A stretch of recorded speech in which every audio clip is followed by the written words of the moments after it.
Hi everyone, Robin Shea here. It is day 21 of Before the Fork, the 28-day experience, and this is the evening message. So I talked to y'all this morning about a story that I wanted to tell you. I thought it would be a good idea to come outside and make this video. It is like 195 degrees out here.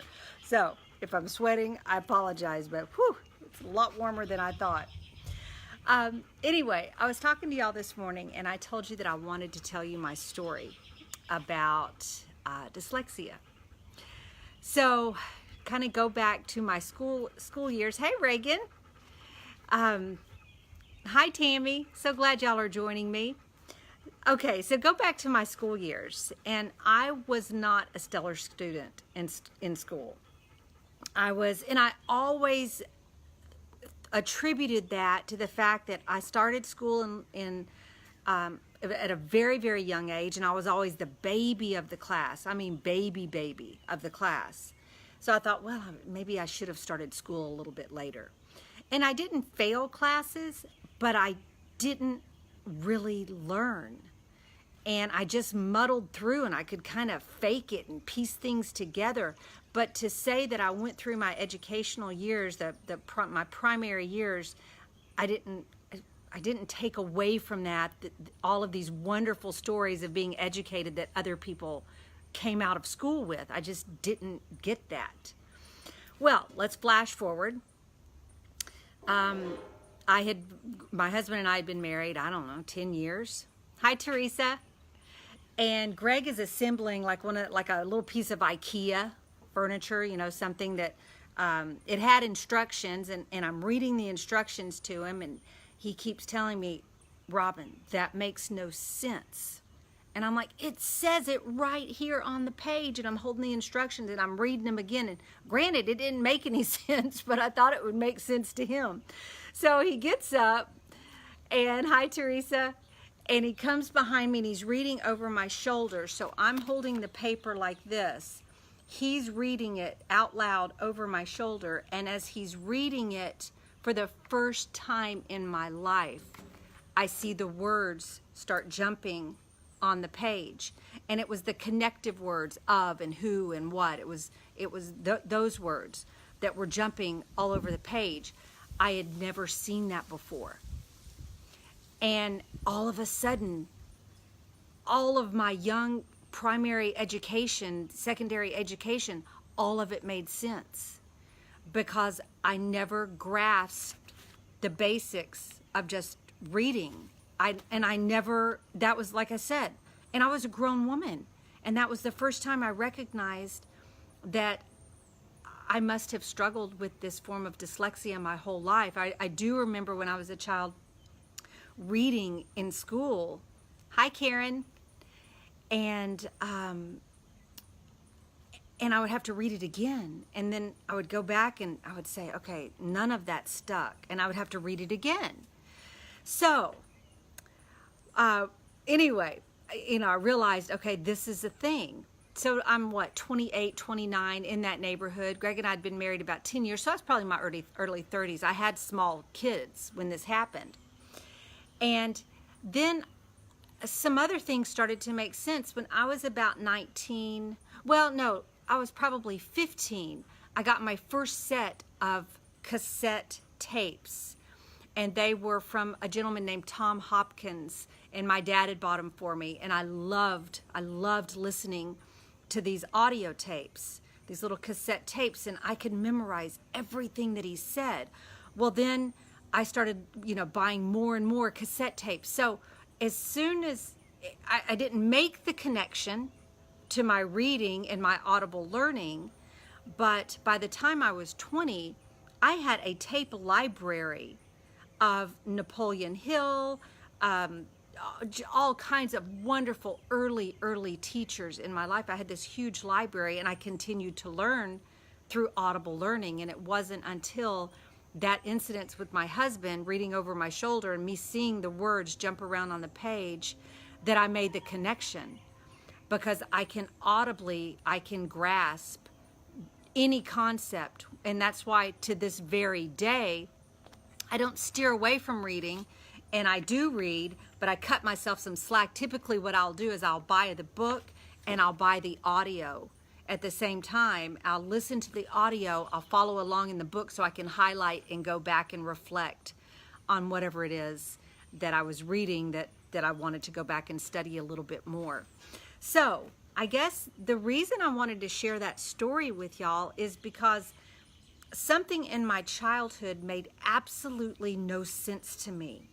And for the story I was telling myself was that I was too young, I shouldn't have been in that class, I should have been held back a year, I don't grasp things well. I mean, I really had an idea of myself that I'm a social person, I'm just not a book person. Our mind has to complete the story.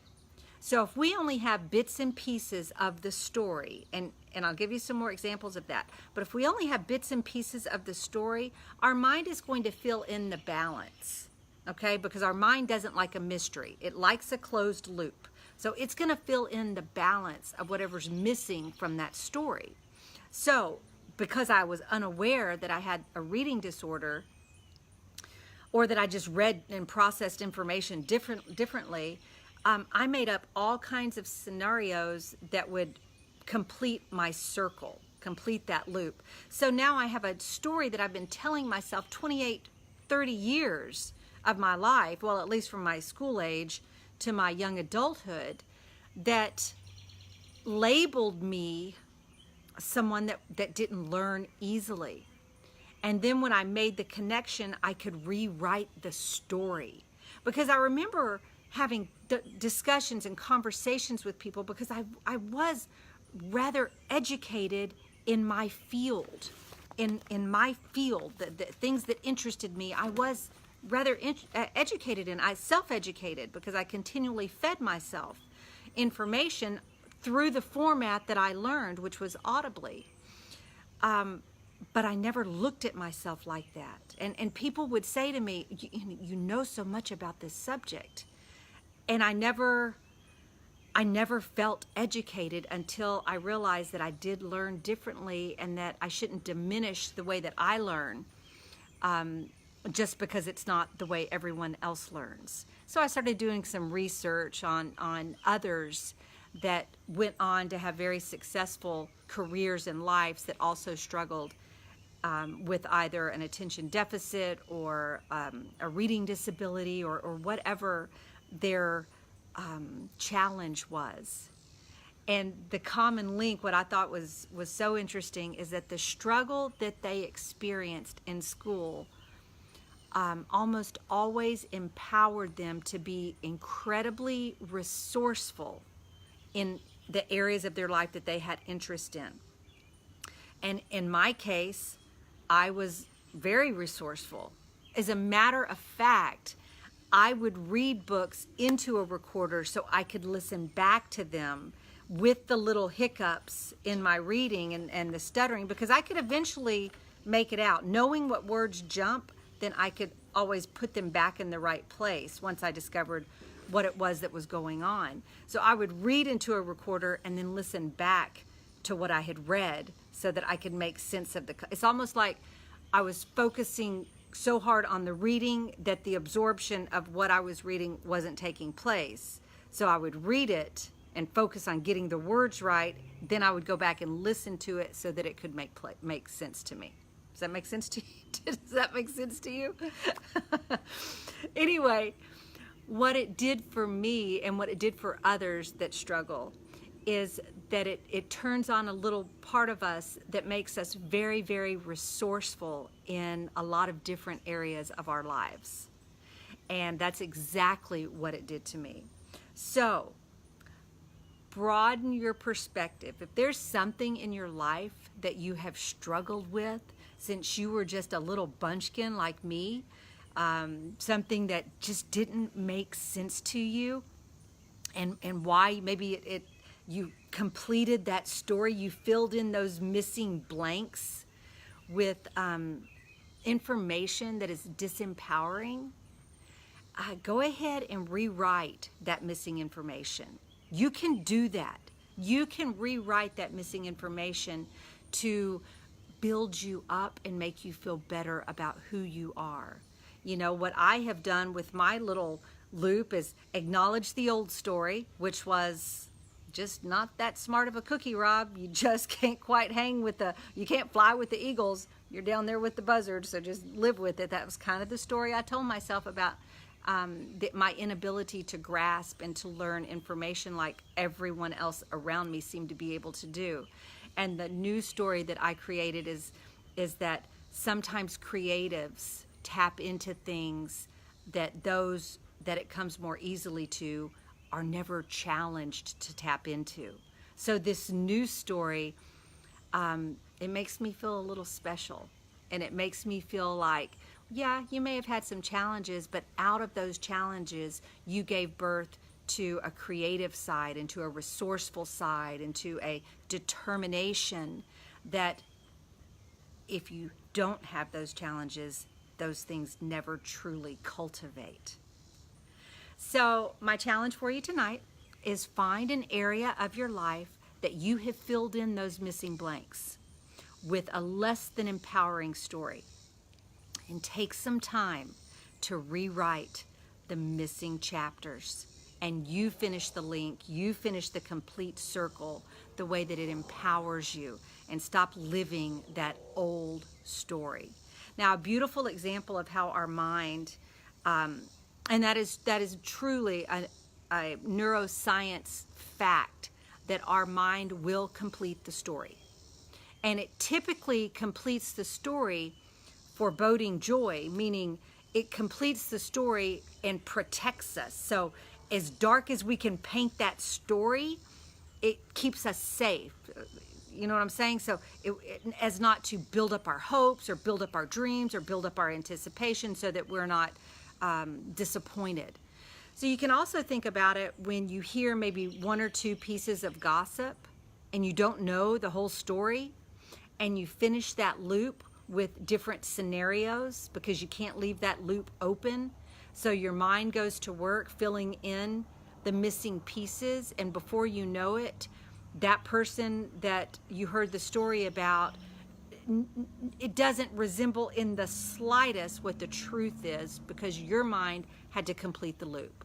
And then when you find the truth out, you're like, oh, okay, well, I was thinking blah, blah, blah, blah, blah. Well, because your mind had to complete the loop.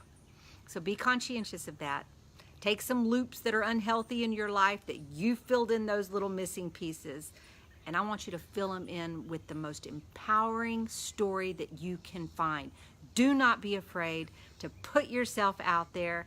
Remember, you've got to birth it here before it can ever be actualized in the living world. So birth it here, complete that story. I am not a kid that didn't know how to learn. I'm a kid that learns on a completely different level than I ever dreamed that I could learn. So I'm very grateful for that opportunity. I'm so grateful that my husband got up because I frustrated him and came around and started reading over my shoulder. I'm grateful that I saw the words jump around on the page. I'm grateful for all of those times in school that I had to be resourceful. Hi, Angela.